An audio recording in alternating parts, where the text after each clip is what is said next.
The first time I saw the Oakwood Homeowners Association security truck, I thought it was a joke. Our neighborhood doesn't even have an HOA. We're a 1970s cul-de-sac with mismatched mailboxes, lawn flamingos, and the occasional rusted pickup in a driveway. Nobody fines you for weeds or tells you your fence isn't the right shade of beige. That's why we live here. But one Saturday morning, a white pickup stopped in front of my house. Two men climbed out, polos embroidered with a green oak tree logo, clipboards in hand. They walked my yard like inspectors, scribbling notes, frowning. "Can I help you?" I asked, coffee mug in hand. "Sir," the tall one said, "you're in violation of Oakwood HOA code. Driveway cracks, non-approved paint color. We'll need to issue a fine." I blinked. "There is no HOA here." The shorter one smirked. "Non-compliance is a serious matter. We'll be back." Maria, my wife, stormed out the front door before I could answer. "This is private property. You step foot here again, I'll have the sheriff on speed dial." They left, tires squealing. We laughed it off, scam artists, we thought. We didn't laugh the second time. Just after midnight, a week later, our house shook. A thunderous metallic crash rattled the windows. I bolted downstairs, heart hammering, and froze. The same white truck was in our driveway, headlights blazing. The driver floored it, slamming into our garage door. Metal screamed as the panels bent inward. Maria screamed. I fumbled for my phone, dialing 911 with trembling hands. Before the dispatcher even picked up, I heard heavy steps upstairs. Then Ethan, our 13-year-old, appeared on the stairs. He was wearing body armor, real Kevlar. I thought it was just some collector's piece he bought with birthday money months ago. But now he had it strapped tight, helmet snug, chin strap clipped. And in his hands, my brother's AK-74. The one locked in the gun safe. Somehow he'd cracked the code. "Dad," he said calmly, voice deeper than I'd ever heard. "They're breaching." "Ethan, put that down," I hissed, but he didn't. He moved to the front window, rifle shouldered, stand solid.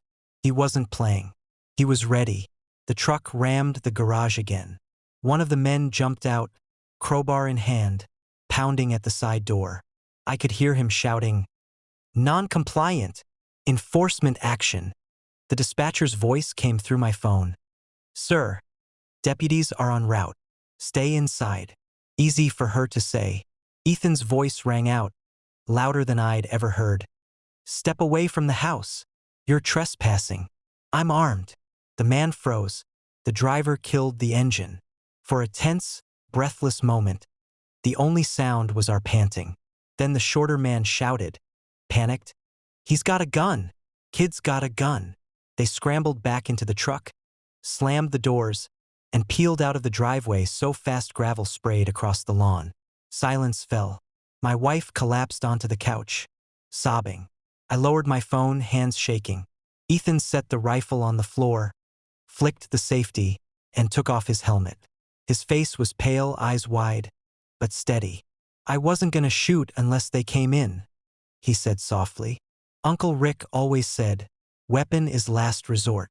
The deputies arrived 12 minutes later. By then, the truck was long gone. They took our statements, studied the mangled garage door, and shook their heads. "This is the third time this month," one said. "They're not real HOA. They're a criminal outfit using the name to intimidate homeowners. But ramming a garage? That's new. They promised patrols, but we knew better." That night, after the officers left, I sat with Ethan on the couch. I wanted to yell at him for breaking into the safe, for pointing a rifle, for scaring us half to death. But when I looked at him, I didn't see a reckless kid. I saw a young man who stood between his family and danger when it counted. "You were brave," I whispered, "but you scared me more than they did." He gave a small, tired nod. "I was scared too, but I couldn't let them in. The garage door is still wrecked. The HOA hasn't been caught. Every creak at night makes Maria jump. And Ethan, he keeps that armor stacked neatly by his bed, just in case. I don't know if I should be proud or terrified. Maybe both. But one thing I know, if the fake HOA ever comes back, they'll find out this family isn't easy prey.